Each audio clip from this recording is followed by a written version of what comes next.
지금 의학이 여러분들이 일반인들 알고 있었던 의학이라고 하는 과학이 지금 사실 많이 이렇게 변하고 있습니다.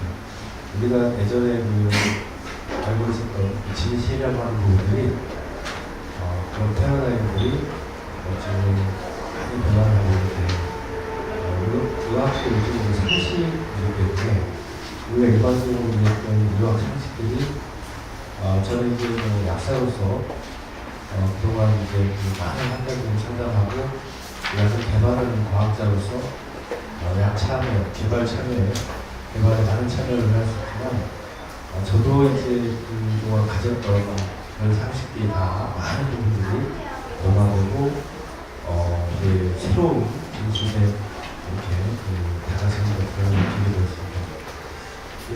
오늘 제가 여러분들에게 말씀드린 강의 내용은 지금까지 여러분들이 가졌던 의학 상식들이 반하는 그런 내용들이 있기 때문에 여러분들이 좀 충격일 수도 있고 여러분들이 이걸 받아들일 수 있나라고 하는 부분에 대해서도 상당히 회의를 가질 수도 있습니다. 하지만 이 부분들이 한 번에 다 여러분들의 마음속에 다 들어올 수가 없을 겁니다. 저도 사실은 약학도로서 이런 진실, 이런 사실을 인정할 때까지 18년이 더 걸리기 때문에 여러분들이 쉽게 이걸 인정하기는 쉽지 않을 거다 이렇게 보고 있습니다. 하지만 분명히 제가 오늘 여러분들이 말씀드린 내용은 굉장히 과학적이고 철학적이고 또 굉장히 상식적인 얘기들이 되겠습니다. 하지만 그동안 아무도 몰랐던 그런 자연치유에 대한 얘기를 여러분들과 7시간을 거쳐서 진행을 할까 합니다. 사실 여기 지금 들어가 있는 특강까지 합치면 11강인데 이 내용은 보통 4주 정도에 걸쳐서 하는 좀 내용이고 또 이걸 풀었으면은 한 3개월에 걸쳐서 정말 방대한 내용인데 아주 스피드하게 여러분들 0.5만 이렇게 알려드리도록 하겠습니다. 제1강 질병 발생과 자연치유 스트레스. 모든 질병의 발생 원인은 스트레스가 관여되어 있다. 이제 스트레스는 좋은 스트레스와 나쁜 스트레스 두 가지가 있는데 여기서 말하는 스트레스는 나쁜 스트레스예요. 내가 견딜 수 없을 정도의 정신적인 상태, 정신적으로 내가 건강에 해로움을 주는 상태를 스트레스라고 하는데 보시면 이혼, 사망, 파탄, 고민, 공포, 초조, 갈등, 분노, 외로움. 그러다 보니까 마음이 약한 사람들이 스트레스에 민감하다. 비교적 양심적인 사람들이 스트레스에 많이 민감하다. 도덕적이고 양심적인 사람들이 스트레스에 민감하다. 그래서 그런 분들이 암에, 병에 잘 걸린다. 이렇게 되죠. 그래서 착한 사람들이 암에, 질병에 잘 걸리는 이유가 스트레스에 굉장히 민감하기 때문입니다. 그래서 뻔뻔한 사람들은 병에 잘 안 걸려요.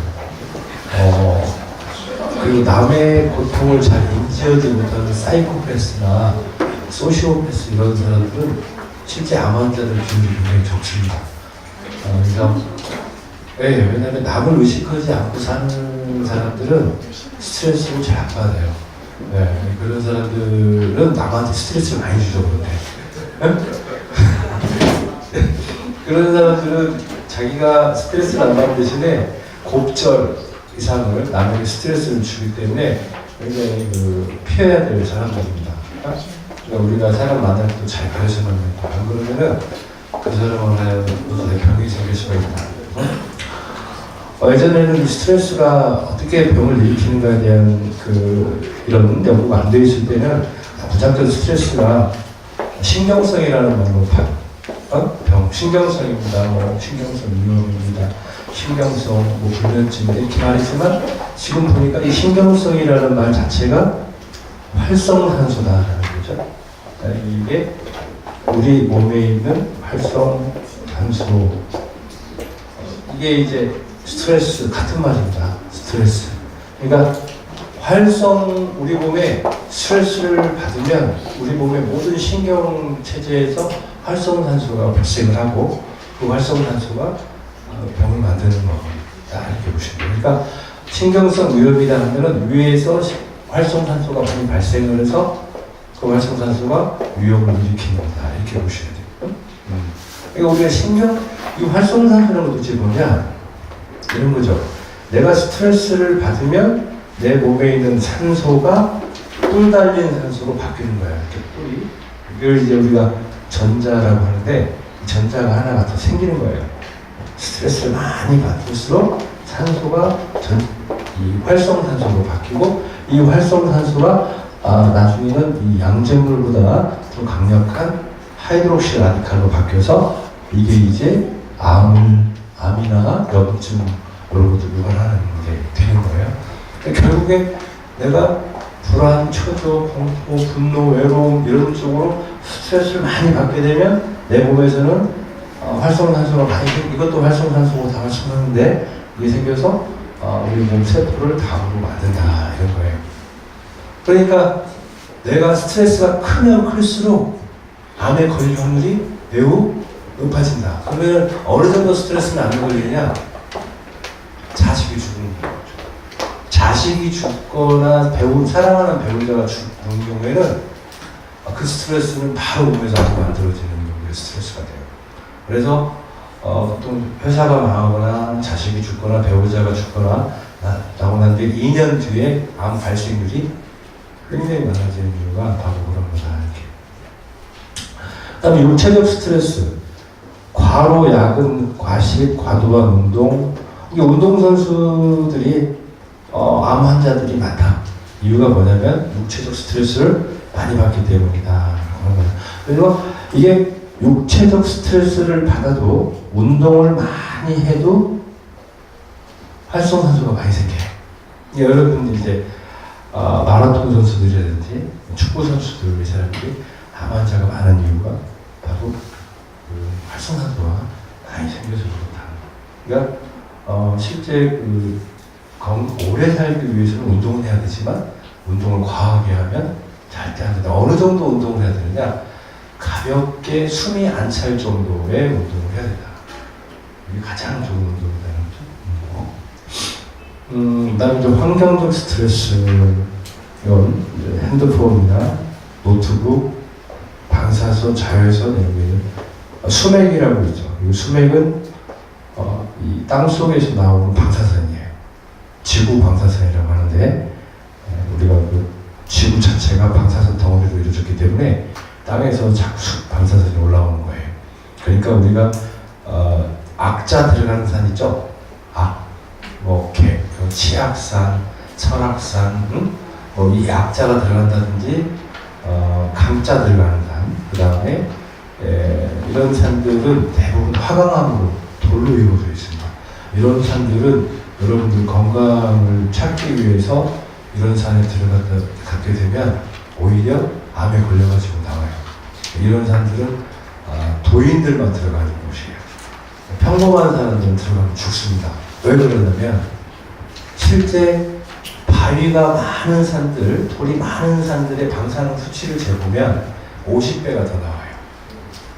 그러니까 지리산에 내기마을이라고 있는데 그 내기마을의 암 환자 발생률이 50배가 넘는데 폐암 보니까 그 남자들이 60을 못 넘겨요. 지리산 내기마을이라는 데가 있어요. 굉장히 깨끗한데 공장도 하나 없고 차도 없고 근데 사람들이 60을 못 넘겨요. 다 폐암으로 죽는 거예요. 봤더니 그 땅 속에서 50배가 넘는 방사선이 나오는 거예요. 그러니까 여러분들이 어디 휴식이나 가로 차원에서 요양을 하고자 할 때 그 병원이 산소 깊숙이 있다 그런 거예요. 하지만 그렇다고 해서 다 그곳이 공기가 다 맑고 깨끗한 곳이 아니라는 거예요. 땅 속에서 올라올 수가 있기 때문에 항상 방사능 측정기를 방사능 측정을 해야 돼요. 요즘에는 보건소에서 해줍니다. 요즘에는 집도 해줘요. 자기 집도. 집에서도 방사능이 많이 나옵니다. 17층에 사는 아이, 고등학생 아이가 폐암에 걸렸어요. 담배도 안 피고 엄마 아빠도 담배도 안 피고 유전력도 없어요. 17층에 살아요. 그럼 이 엄마가 너무 억울해가지고 그 병의 원인을 찾아야겠다고 해서 막 찾다 보니까 아이가 자는 방에서 방사성 수치가 어마어마하게 높게 나온 거예요. 그러니까 아이가 자는 방에 방사선이 나올 일이 거의 없죠. 가서 벽을 다 뜯어봤어요. 벽을 뜯어보니까 벽에서 나오는 거예요. 그 벽에 보니까 석고보드, 우리가 단열재로 쓰는 그 석고보드에서 나오는 그 화강암, 석고보드가 화강암으로 만드니까 거기서 어마어마하게 나오는 거예요. 근데 이제 그 석고보드가 보통 몇 년 나오다 마는 게 아니고 500년을 나오는 거예요. 500년. 한 번 이 아파트 잘못 지으면 500년 동안 방사능 받고 살아야 돼요. 그럼 지금 석고보드를 사용하지 않는 그 아파트가 어디냐고 해요. 예전에 88 올림픽 이후로 다 석고보드를 써가지고 있기 때문에 지금 폐암 환자가 급증하고 있는 이유는 지금 그 석고보드로 만든 아파트에서 저희 집도 89년도에 입주했으니까 그 후로부터 20년에서 30년에 방사선 노출이 되면 폐암이 많아진다라고 하는 보고서가 있어요. 그러니까 딱 20년, 30년이에요. 그러니까 지금은 폐암 환자가 제일 많고요. 그 중에 여성 폐암이 굉장히 많이 늘어나고 있는데 미스터리한 것은 여성들의 그 흡연율은 한 5%도 안 된다는 거예요. 그러니까 흡연율은 3분의 1로 떨어졌는데 폐암 환자는 3배, 4배 이상 올라갔다. 이유가 뭐냐? 제 생각에는 우리나라에서 특별한 폐암 환자가 많은 이유는 바로 아파트가 원인일 수도 있다. 이제 그러니까 여자분들이 아파트 생활을 많이 하잖아요. 남자들은 바깥에 나가고. 그러니까 그 가정주부들, 하우스와이프들이 폐암 환자가 굉장히 많아지는 거예요. 그래서 그것을 우리가 미세먼지라고 합니다. 아파트에서 나오는 미세먼지. 이게 먼지가 아니고 초미세먼지, 방사능, 이런 발암물질 이런 것들 미세먼지인데 고등어 구울 때 나는 연기 있죠. 그것도 미세먼지예요. 그것도 발암물질입니다. 그러니까 가정주부들은 이런 폐쇄된 공간에서 아파트라고 하는 폐쇄된 공간을 생활하기 때문에 미세먼지의 폐 노출량이 굉장히 많다. 그래서 폐암에 많이 걸릴 수밖에 없다. 이렇게 되는 겁니다. 재작년에 제가 그 보통 암 환자들을 한 1000명 정도 이렇게 1년에 상담을 하는데 그 중에 600명이 이제 폐암 환자인데 그 중에 50%가 여성분인데 그 여성분들 중에 담배를 피는 분들은 불과 1~2%밖에 되지 않는다. 그러니까 폐암하고 담배는 특별한 직접적인 관계가 없다. 오히려 더 그 중요한 관계가 있는 것들, 우리가 모르는 것들이 있다는 거죠. 그 가장 유력하게 나타나는 게 미세먼지예요. 그러니까 지금 우리가 대기골에 있는 미세먼지도 미세먼지지만 그 아파트 환기를 잘 해줘요. 겨울에도 아파트 환기를 잘 해주지 않으면 암에 노출될 수가 있다는 거고요. 그 다음에 이런 방사선의 그 미세먼지는 무겁기 때문에 땅바닥으로 가라앉아요. 그러니까 주무실 때 노에서 주무시면 안 돼요. 아파트는 항상 침대 위에서 높은 위치에서 잠을 자는 게 자연 방사능에 노출되지 않는 일이다. 이렇게 말씀드릴 수가 있어요. 네, 이 독소는 스트레스에서 나오는 활성산소하고 다르게 외부에서 들어오는 거죠. 그래서 중국 아까 말했던 미세먼지, 그다음에 약물, 농약, 흡연, 식품 첨가물 이런 게 있고요. 우리 몸에 균이 있는데 그 균이 품어대는 분비하는 물질을 우리가 독소인데 균이 두 가지가 있습니다. 유익균과 유해균이 있는데 유익균이 품어대는 물질을 효소라고 하고 유익균이 품어대는 걸 독소라고 하네요. 그러니까 우리가 만드는 효소가 한 300가지가 있는데 그 효소의 대부분을 균이 만들어내요. 이런 균을 많이 키워야 돼요. 근데 유익균을 많이 나오게 하려면 무엇을 먹어야 되냐면 유익균의 먹이. 이게 바로 뭐냐면 식이섬유죠. 유해균을 나는 많이 만들고 싶다. 그래서 나는 빨리 죽고 싶다는 분들이세요. 나는 더 이상 살고 싶지 않다. 빨리 죽고 싶다. 대장암에 걸리고 싶다. 이런 분들은 먹이를 식이섬유를 넣지 말고 뭘 넣어주면 되면 단백질을 넣어주면 돼요. 단백질을 계속해서 넣어주잖아요. 고단백질을 넣어주면 유해균이 많이 나오고 그 유해균이 뭘 품어내요?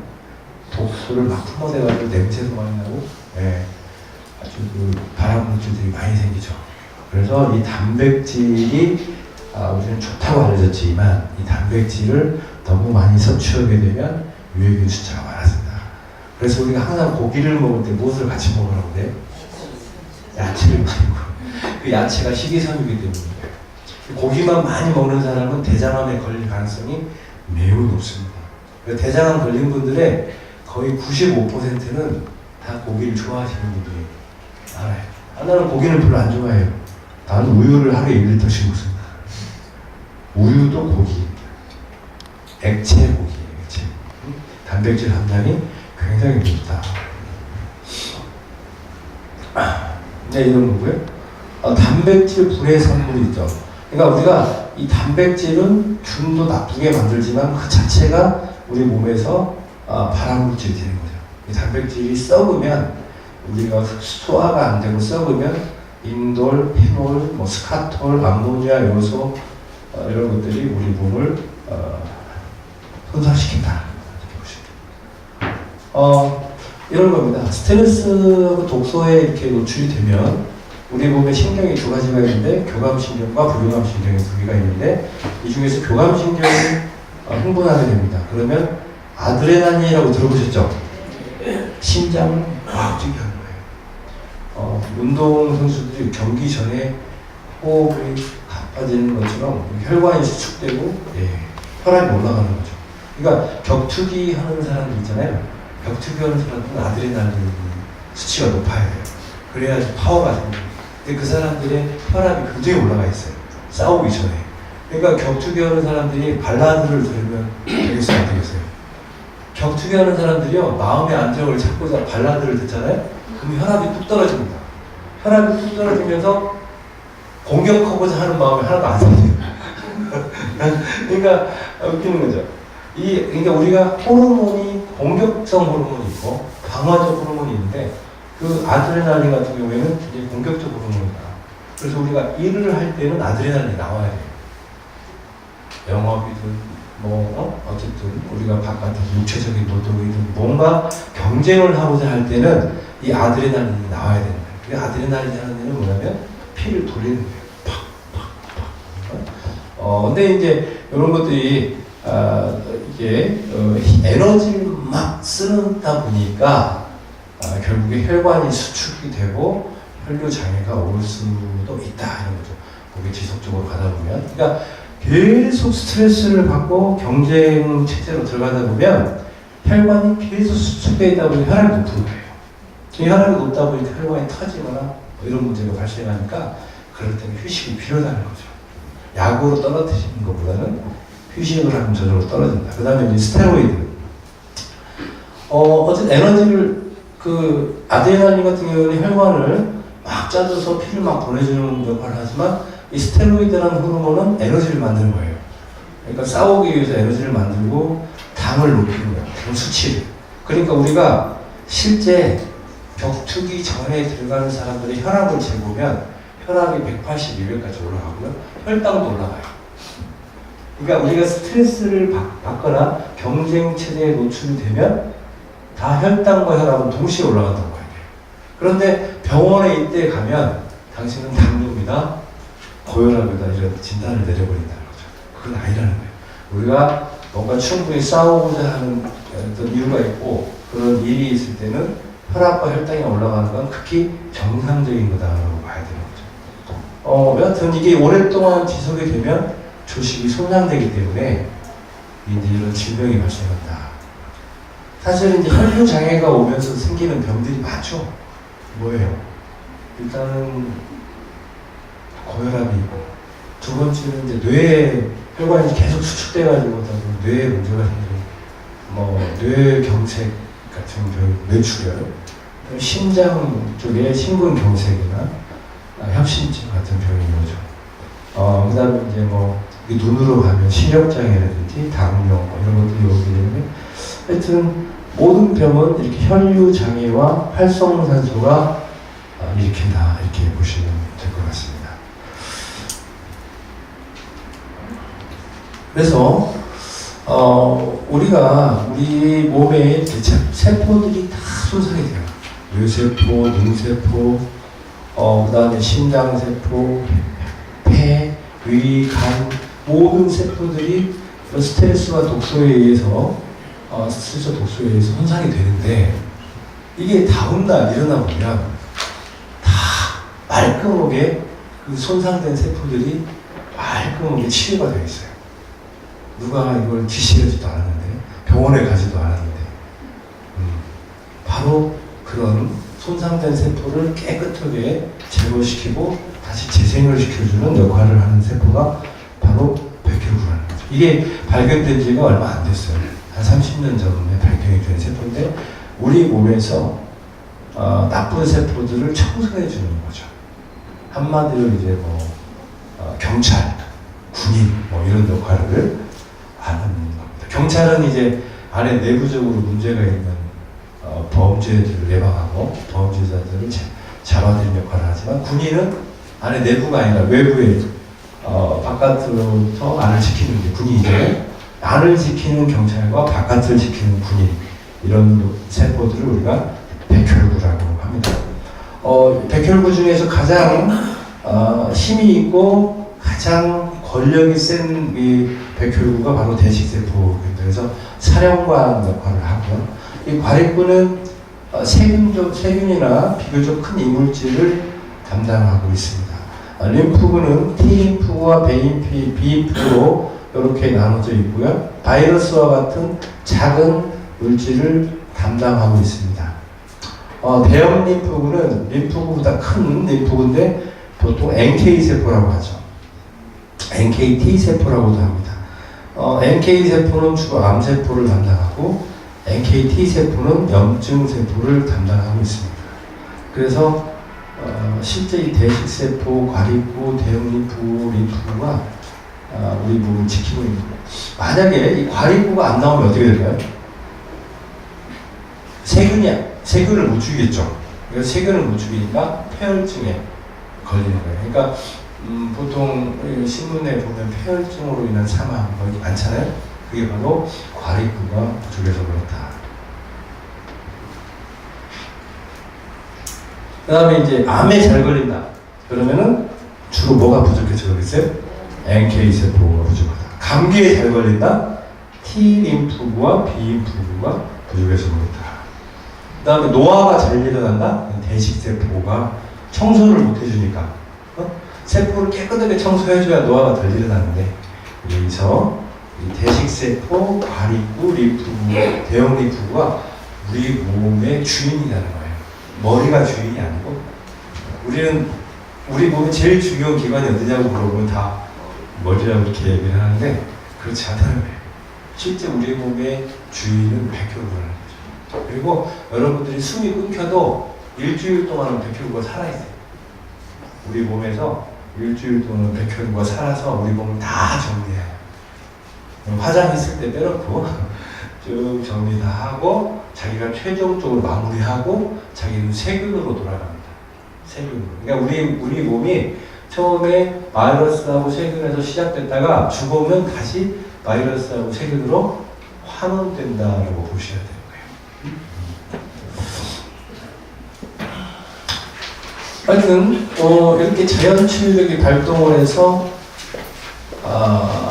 이제 그 스트레스를 받아서 병이 생길 때는 교감신경이지만 자연치유가 될 때는 이제 부교감신경이 발동을 한다. 그래서 우리가 잠을 잘 자야 된다라고 하는 거죠. 왜냐면 이게 이제 밤과 낮이 있죠. 이렇게 되는데 주로 이제 밤과 낮의 이 경계가 이제 아침이 이렇게 되는 거죠. 이렇게 되는데, 12시 이렇게 이제 나눠볼 수가 있죠. 이거 이제 자정 12시고, 낮 12시인데, 정오 12시인데, 이 보면 아주 신비롭죠. 왜냐면, 이 아침 한 8시 정도에서 혈압이 쭉 올라가요.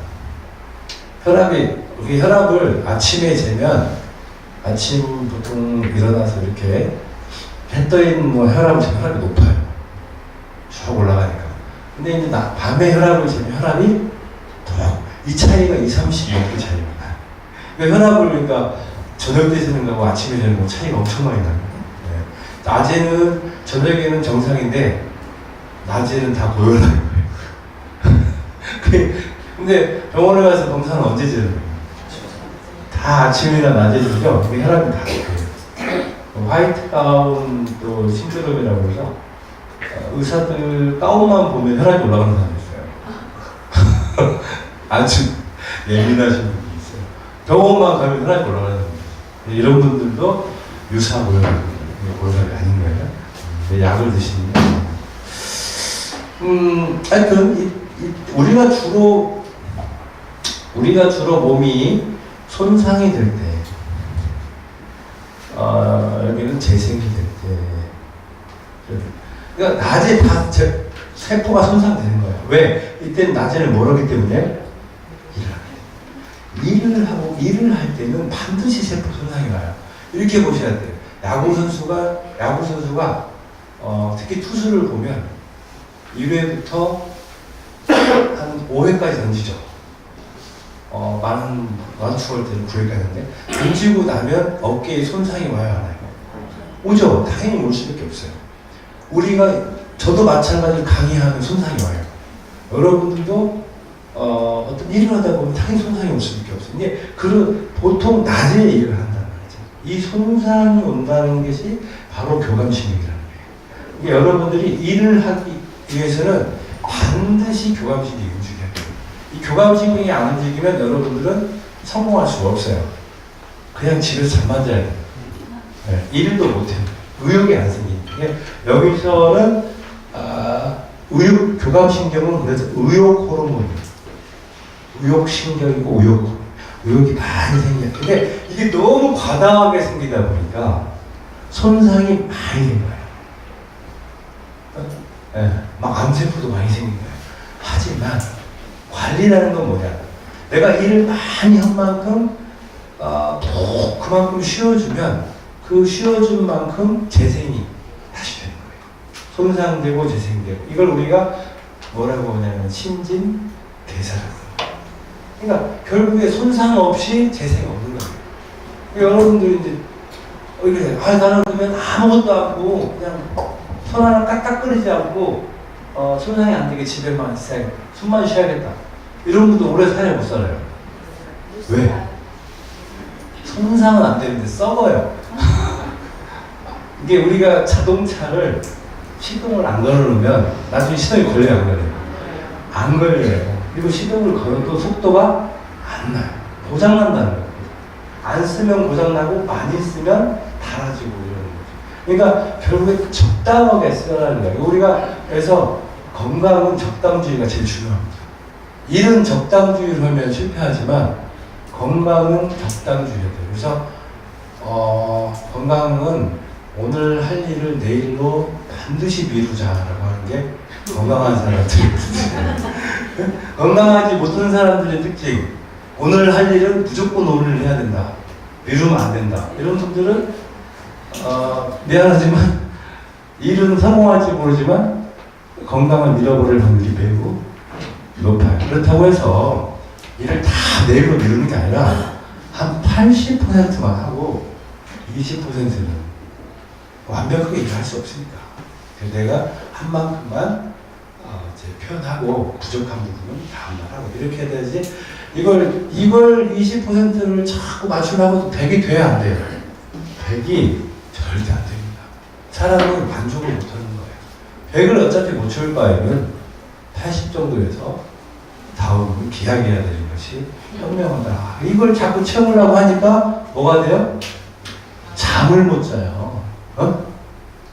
스트레스를 받고 잠을 못 자니까 뭐 이게 활성산소가 또 많이 생겨서 암이 생깁니다. 그래서 이때 이제 밤에는 부교감 신경이 작동을 하고 휴식이라고 하는 신경이고 이렇게 하는 거죠. 잠. 그래서 실질적으로는 이 낮에는요 과립구가 활동해요. 밤에는요 림프구가 활동해요. 이 지금 무슨 얘기냐?